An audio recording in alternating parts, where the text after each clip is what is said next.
Bom dia, paz e bem a todas e todos. Quero aproveitar e quero louvar o Senhor e compartilhar com a igreja, da que o reverendo Jorge comentou. Tem 1 ano e 5 meses que eu fui curada aqui durante a ceia, durante a celebração da Eucaristia.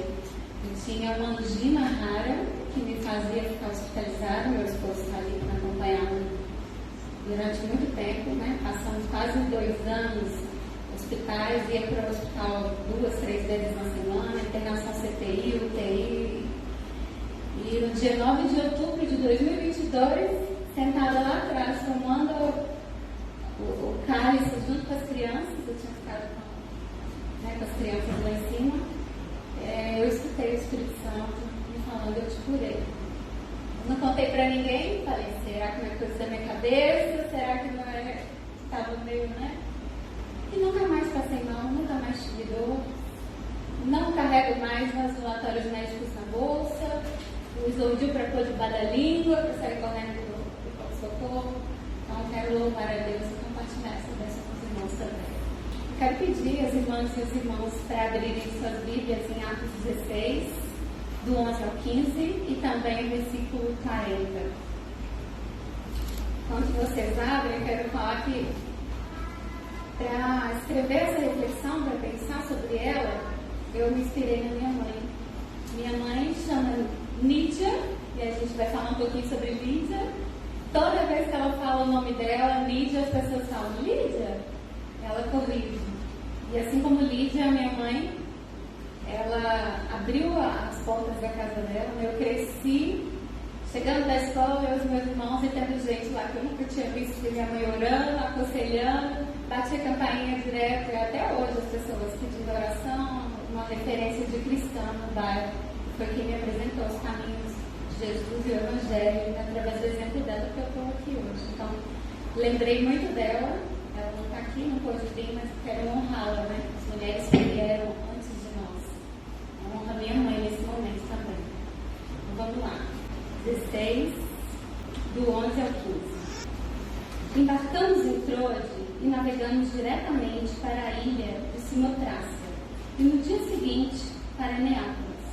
De lá viajamos a Filipos, colônia romana e uma das principais cidades da Macedônia.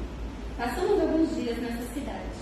No sábado, saímos pela porta da cidade em direção ao rio, onde pensávamos que se fizesse oração. Sentados, começamos a falar com as mulheres que estavam reunidas. Uma delas chamava-se Lídia, era comerciante de púrpura, da cidade de Tiatira. Lídia tinha devoção a Deus e escutava com atenção. O Senhor me abriu o coração para que lhe acolhesse as palavras de Paulo. Após ter sido batizada, assim como toda a sua casa, ela convidou-nos. Se achais que sou uma fiel do Senhor, vinde hospedar em minha casa. E insistia muito conosco.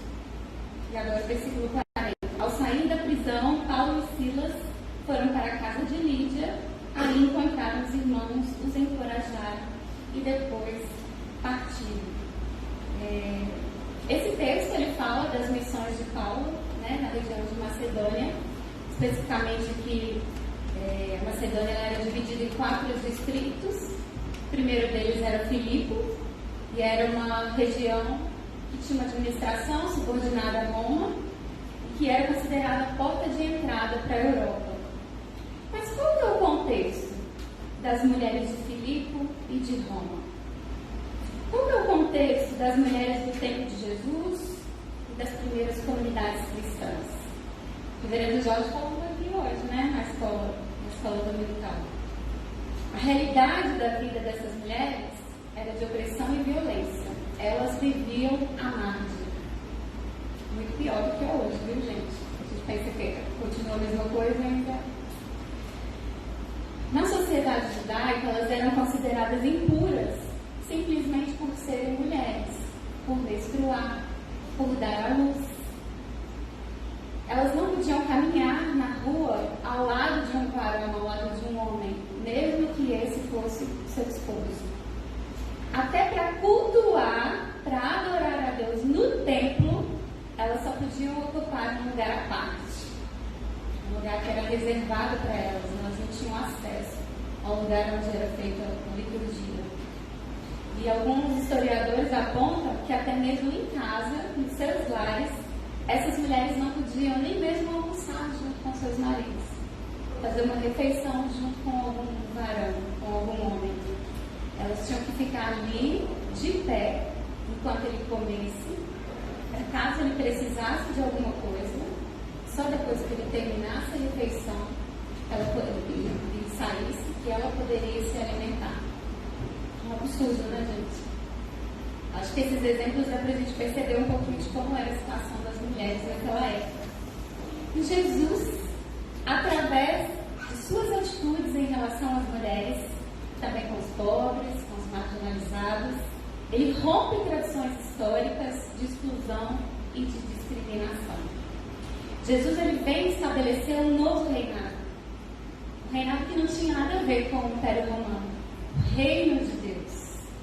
O reino onde todos são iguais. O reino de iguais. E aí, a partir desse reinado, são estabelecidas novas relações entre as pessoas. Relações baseadas no amor ao próximo, incondicional, e nas práticas de justiça. Então, por exemplo, quando Jesus ele se revela claramente como Messias para a mulher samaritana, ele dirige a palavra a ela, ele dialoga com ela, o que um homem jamais poderia fazer naquela época. Uma mulher não poderia ser pega conversando com outro homem que não fosse seu esposo.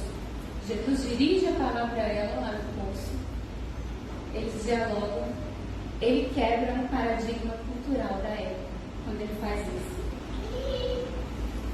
Tem outros exemplos também, quando Jesus ele cura homens e mulheres, independente do gênero, ele quebra paradigmas culturais da época. Por exemplo, a sogra de Pedro, Dorcas, ele entra na casa, ele toca em Dorcas, e Dorcas fica curada. A mulher do fluxo de sangue, vamos pensar o quão impura essa mulher era considerada. Ela era mulher, ela estava com um fluxo de sangue ligado à menstruação e ela era doente. Só por ser mulher e ser doente, ela já era considerada impura. E a impureza dela ainda, a doença dela tinha a ver com o fluxo de sangue. Então ela era a mais impura das impuras. E Jesus cura ela, rompendo essa barreira cultural. Quando Jesus aceita seguidores e seguidoras, discípulos e discípulas, ele rompe com a barreira cultural. Quando ele fala para Marta, Maria escolheu a boa parte, Marta. Deixa que ela fique aqui assentada aos meus pés, né? É como se ele dissesse, a reflexão também cabe às mulheres. A reflexão não é só para os homens. O reverendo Jorge lembrou bem na escola bíblica que as mulheres naquela época não tinham acesso à educação, elas não tinham acesso a Torá, elas não podiam ser consideradas discípulas, e Jesus rompe esse paradigma cultural e dá uma dignidade para Maria ali e para outras mulheres, para sentarem, para ouvir, para participar da reflexão. Ele rompe paradigmas. Quando Jesus escolhe aparecer, primeiramente quando ele ressuscita, para as mulheres, para duas mulheres, Maria Madalena e Maria, mãe de Tiago, além de ele aparecer para elas primeiro, ele ainda dá uma incumbência. Vai lá, fala para os discípulos que eu ressuscitei, que eu venci a morte, que eu vou encontrar com eles lá na Galileia, logo mais. Numa época em que as mulheres não tinham voz, que as mulheres não tinham direito à fala, Jesus, ele dá essa incumbência para que as mulheres proclamassem que Jesus tinha ressuscitado. Ele dá voz às mulheres, ele legitima a fala das mulheres. Essa nova estrutura social de igualdade que o Evangelho propõe, a partir das ações de Jesus, do exemplo dele, contribui para que houvesse novas relações dentro das casas. E essa palavra casa é a palavra-chave para a nossa reflexão aqui de hoje. Durante toda a sua trajetória de vida, de missão, Jesus ele fez do ambiente familiar, a casa, um ambiente privilegiado. Era na casa, era na mesa, que Jesus transmitia sua mensagem para os discípulos e discípulas. Mensagem de igualdade, de unidade, de inclusão, de fraternidade, de partilha. Era nas casas das primeiras comunidades cristãs onde nascia e desenvolvia a boa nova do reino de Deus. Nas casas das pessoas que aceitavam a proposta de Jesus e que decidiam seguir o discipulado. E é na casa que Jesus parte o pão. É na casa que ele tem comunhão com seus discípulos e discípulas. Então a casa é para as primeiras comunidades cristãs um lugar de encontro. Nessa época, o evangelho, o cristianismo, nem tinha esse nome de cristianismo ainda, era uma religião marginal. Era uma religião perseguida. As pessoas não podiam cultuar livremente, adorar a Deus, compartilhar, refletir, em qualquer lugar. Tinha que ser escondido, porque eles podiam ser perseguidos, mortos. Aqui em Atos, se a gente ler um pouquinho mais para frente, a gente vai ver que Paulo e Silas quase se dão mal. Eles estão lá, começam a ser perseguidos. Só quando Paulo fala que ele era um cidadão romano, que eles pensam, pode dar com isso aqui, então vai embora logo, sai da cidade, porque senão vai complicar para você. Mais para frente a gente vê que Paulo é preso, Silas é preso, a gente sabe como que os apóstolos morreram. Então o evangelho era uma religião marginal e era celebrado, refletido, compartilhado nas casas, nos lares. O modelo de igreja que se reúne nas casas, aqui em Atos, é um modelo que subverte o sistema de família patriarcal. Porque nesse modelo, as mulheres têm voz, as mulheres têm vez, as mulheres são valorizadas.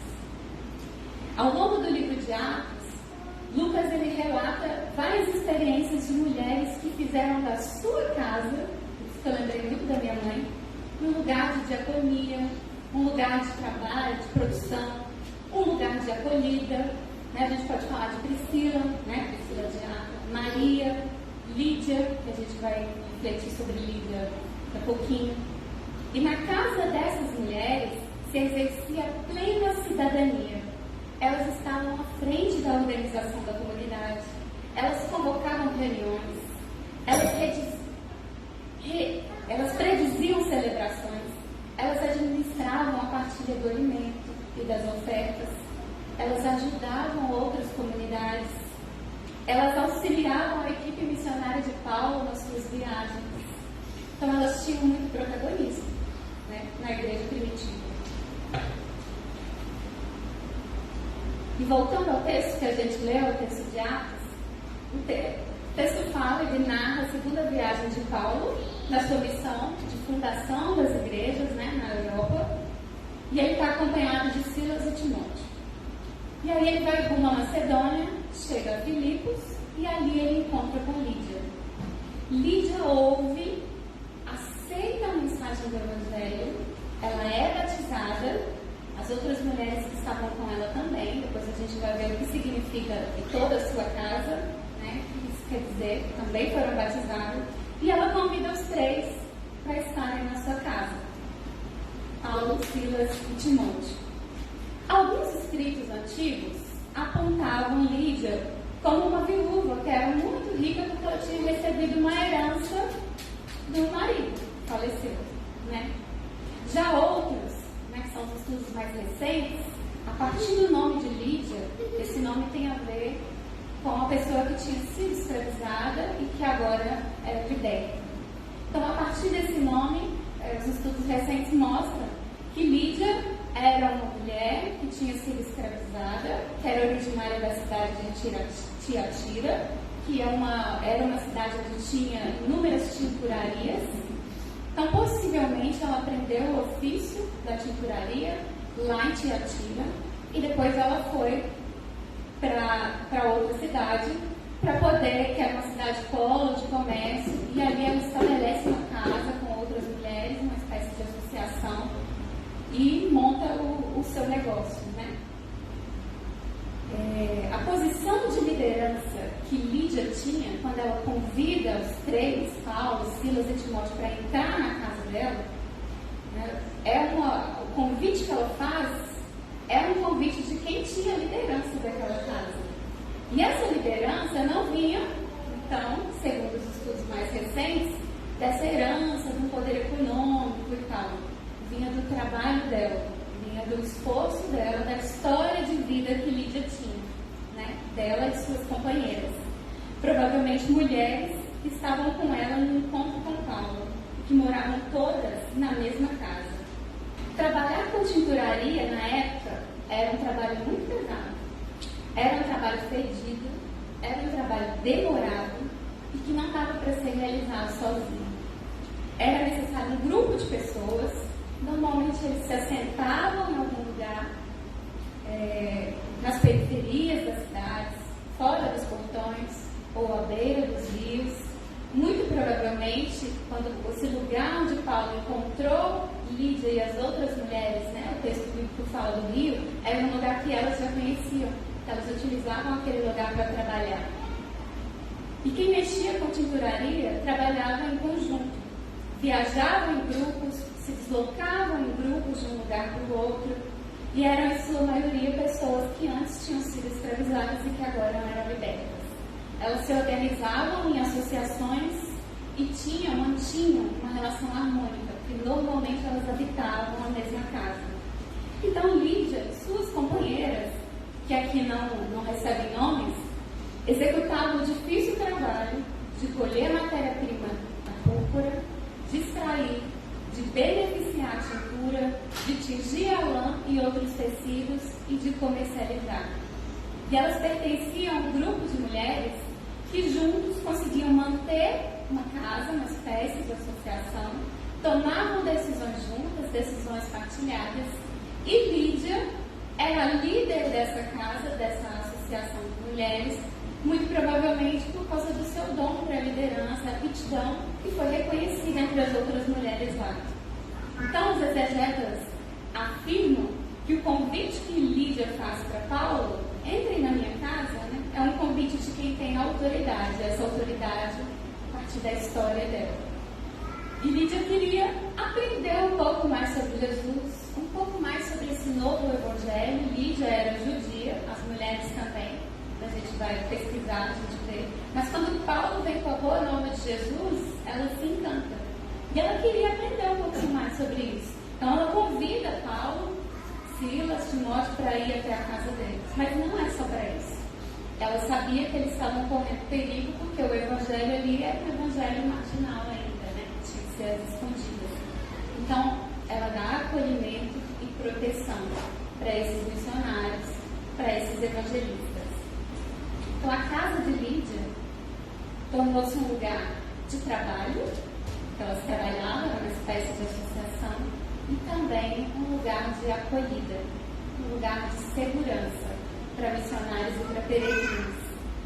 E é nessa casa, liderada por mulheres que já tinham sido escravizadas, mulheres itinerantes, mulheres trabalhadoras, autônomas, determinadas, competentes, o que já era muito subversivo para a época, né?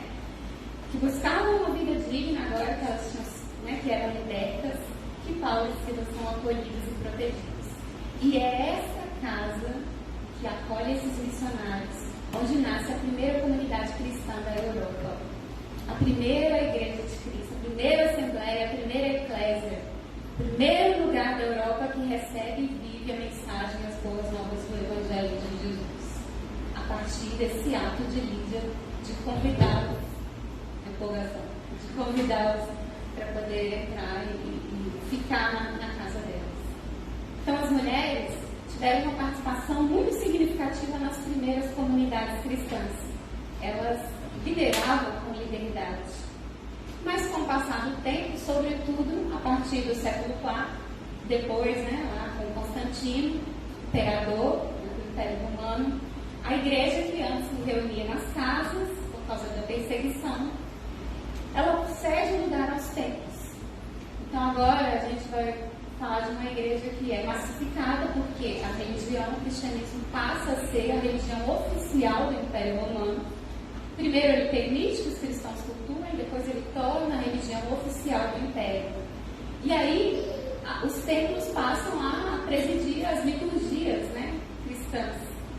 E aí a gente vai ter um distanciamento da igreja do povo, dos pobres, das mulheres. A gente vai começar a ter as liturgias mais pomposas, a igreja se aproximando do dinheiro, do luxo, mais ligada ao poder do império. E a religião do império, ela seguia a cultura do império. Não ia ser, não era admissível que uma religião em que as mulheres pudessem liderar estivessem dentro dos templos, já que no Império Romano as mulheres não tinham vez. Não faz sentido? Então, quando a religião se torna a religião oficial do Império Romano, quando o cristianismo se torna, as mulheres pouco a pouco vão sendo colocadas à margem novamente, sendo silenciadas,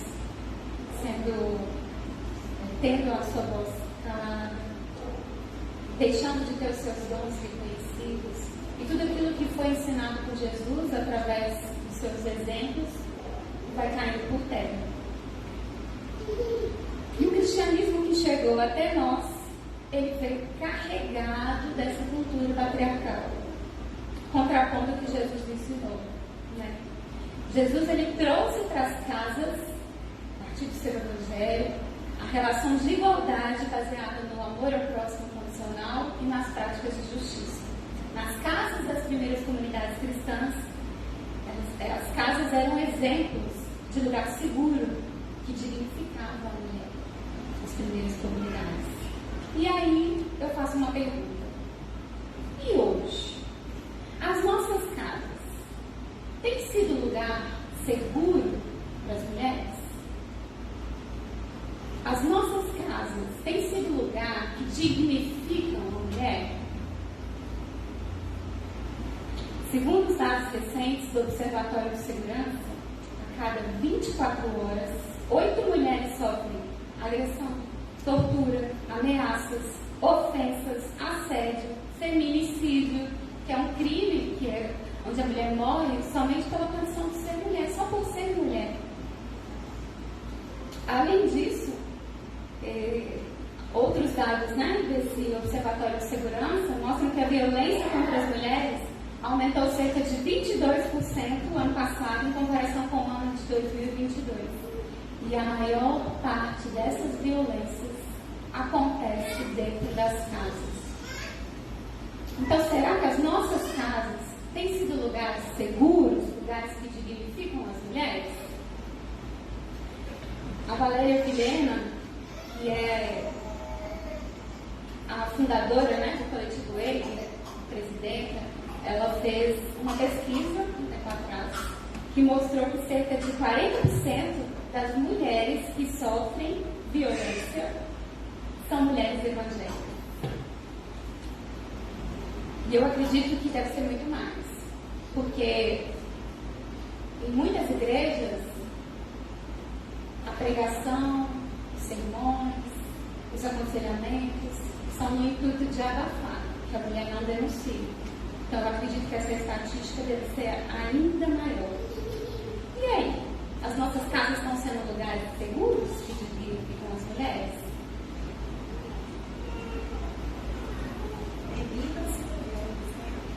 Meninas e mulheres.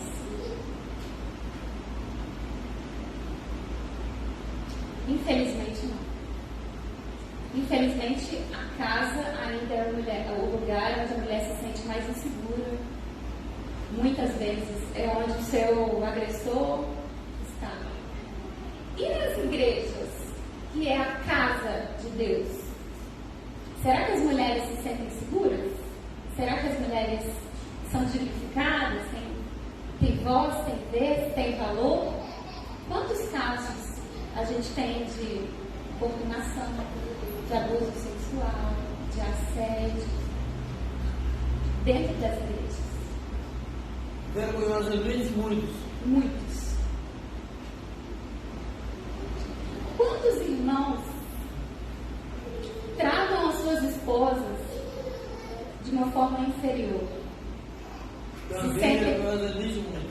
Se sentem um varão e utilizam dos textos que falam da submissão da mulher de uma forma bem distorcida para poder objetificar a mulher, para poder subjugar a mulher, humilha, ameaça, trata mal, maltrata, ameaça. Inclusive pastor. Sim. E aí nos cultos de domingo, enchem as igrejas por ele, com a maior cara de pau, como se nada tivesse acontecido. Porque a mulher, na cabeça deles, não é sujeito de direito. Porque a mulher, na cabeça dessas pessoas, não são imagem e semelhança de Deus. Ou porque homem, isso é coisa de homem. Homem é assim. Ah, porque ela me irritou. Ah, eu não tenho paciência com a mulher. O Evangelho, isso vale só para os homens, que eu vou dizer agora. O Evangelho, nessa situação, né? É dar o outro lado da face. É caminhar mais uma milha. Porque muitos homens se utilizam dessa, eu não tenho paciência, a minha mulher. Se com a sua mulher da sua casa você não consegue fazer isso, e com as suas filhas, com as suas irmãs, com a sua mãe, com a sua sogra, com as suas primas, com as mulheres com quem você trabalha, você não consegue dar o outro lado da face, andar mais uma milha, como é que você vai fazer isso com o próximo? Que tipo de cristão que você está sendo? Eu disse que não valia para as mulheres, porque se você sofreu uma agressão, não dá outra face.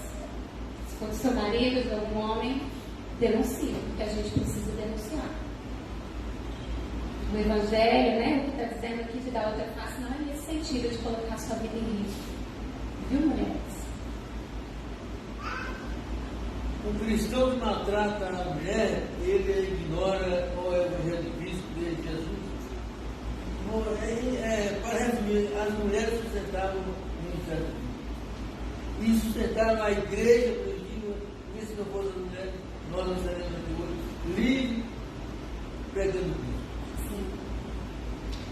Então, essa cultura patriarcal que casou tão bem com a religião cristã, que está aqui até hoje, apesar das inúmeras mudanças na sociedade, a gente até hoje reproduz.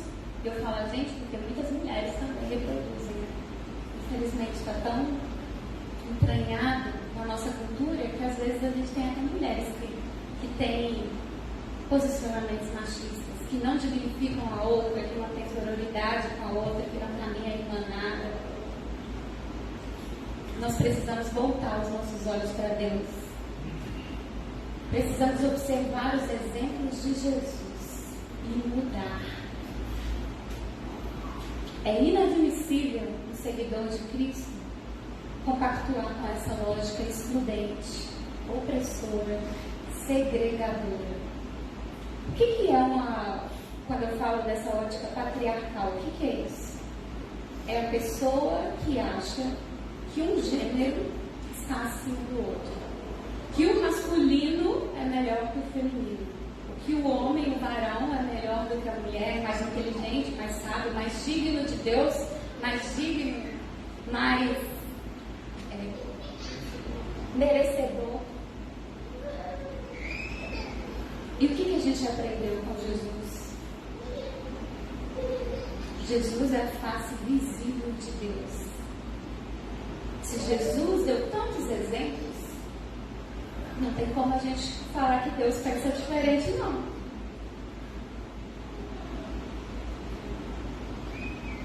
Essa lógica patriarcal segregadora, ela vai totalmente contra os princípios do reino de Deus, o reino de iguais, o reino horizontal, o reino circular.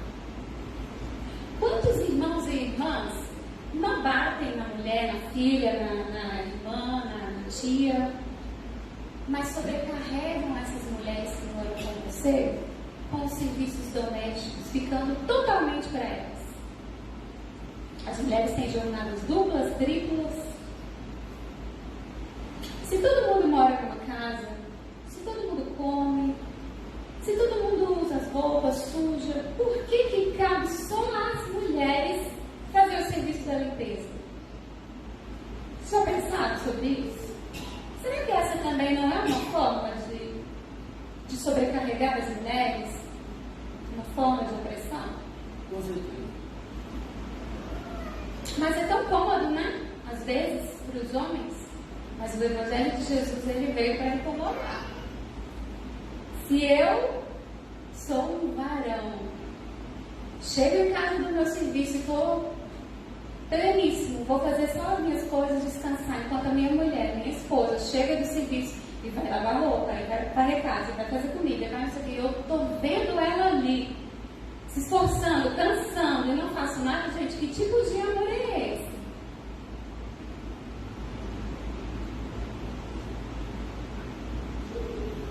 Isso vale para os ambientes que a gente trabalha, os ambientes que a gente circula, nas casas dos amigos que a gente vai. São muitos níveis de violência, de opressão, de segregação que as mulheres vêm sofrendo e que são muito normalizados. E que a gente, a partir da ótica do Evangelho, precisa desnaturalizar. Porque na época de Jesus, nossa, quase meio-dia, vou terminar agora. Porque na época de Jesus, as mulheres não tinham vez, não tinham voz e estava tudo normal. Jesus, quando cada ato que ele ia fazendo, ia chocando as pessoas. Será que era fácil para os homens que estavam ali, que eram acostumados a serem os discípulos, e Jesus fala, não deixa a Maria aqui, ela também tem direito à reflexão. Será que eles não se sentiram incomodados, um pouquinho espetadinhos ali? Será que quando Jesus repartia o pão, todos sentavam à mesa, refletiam? Será que os homens, alguns ali, não ficavam incomodados? Toda mudança já é incômoda, mas ela precisa acontecer. Então, às vezes é muito cômodo para nós, para os homens, estou dizendo para os homens agora, e para as mulheres. Às vezes a gente já acostumou tanto a fazer, né? Vamos dar chance também. Vamos convidar os homens para repartir o serviço doméstico conosco, para deixar a gente fazer, deixar a gente falar. Eu não estou dizendo aqui em momento nenhum que as mulheres são melhores que os homens, que as mulheres têm que ser mais privilegiadas que os homens. Eu estou dizendo de igualdade, a partir dos princípios do reino de Deus. Então, essa reflexão de hoje é para a gente pensar se as nossas relações pessoais, nas nossas casas, nas nossas famílias, nos lugares que frequentamos, têm dignificado as mulheres. Eu preciso que vocês sejam sinceros, se avaliem. E se não dignifica, é hora de buscar auxílio do Espírito Santo e mudar. Auxílio da rua divina. E a minha oração é para que essa mudança aconteça de forma tão real, tão vívida, tão latente, que ela possa reverberar para a sociedade. Porque se a gente quer uma sociedade mais justa com as mulheres, eu acho que essa justiça, essa igualdade tinha que partir primeiro de dentro das igrejas para fora. Assim como foi lá nas primeiras comunidades, assim como foi com Jesus. Mas ao contrário, as igrejas têm sido os lugares onde as mulheres mais são oprimidas. E é por isso que muita gente aí fora critica as igrejas quando a gente fala de equidade de gênero. Porque muitas igrejas, a partir do Evangelho, de textos pincelados e distorcidos, legitimam falas machistas e que oprimem as mulheres. Então vamos fechar os nossos olhos, vamos curvar as nossas cabeças, vamos refletir, vamos olhar para dentro de nós. Eu quero orar por nós nesse momento. Deus que é Pai e que é Mãe, que ouve o lamento dos que sofrem, que ouve o lamento das que sofrem, tenha misericórdia de nós. Rua divina, envia o teu Espírito para aquele que consola a mulher que sofre e aquele que convence de todo o pecado, da justiça e do juízo. Tenha misericórdia. Que essa palavra encontre um bom solo, crie raízes e mudança. É vergonhoso que nós, que nos dizemos ser a tua igreja, tua noiva, agir tantas vezes desrespeitosamente, de forma violenta para com as mulheres. Perdoa-nos, Senhor, pelas vezes que não nos posicionamos diante da violência de gênero. Perdoa-nos, Senhor, pelas vezes que somos nós o causador dessa violência de gênero. Ouça o clamor das mulheres que sofrem. Envia o socorro a cada uma delas. E envia-nos com a tua palavra que cura e também com a sua palavra que corrige. Em nome do teu Filho amado Jesus. Amém. Que assim seja. Amém. Que as bênçãos de Deus, de Sara, Abraão e Agar, as bênçãos do Filho Salvador nascido de Maria, as bênçãos do Santo Espírito de amor, a Santa Rua, que cuida com carinho, qual mãe cuida da gente, estejam sobre todas as pessoas na face da terra,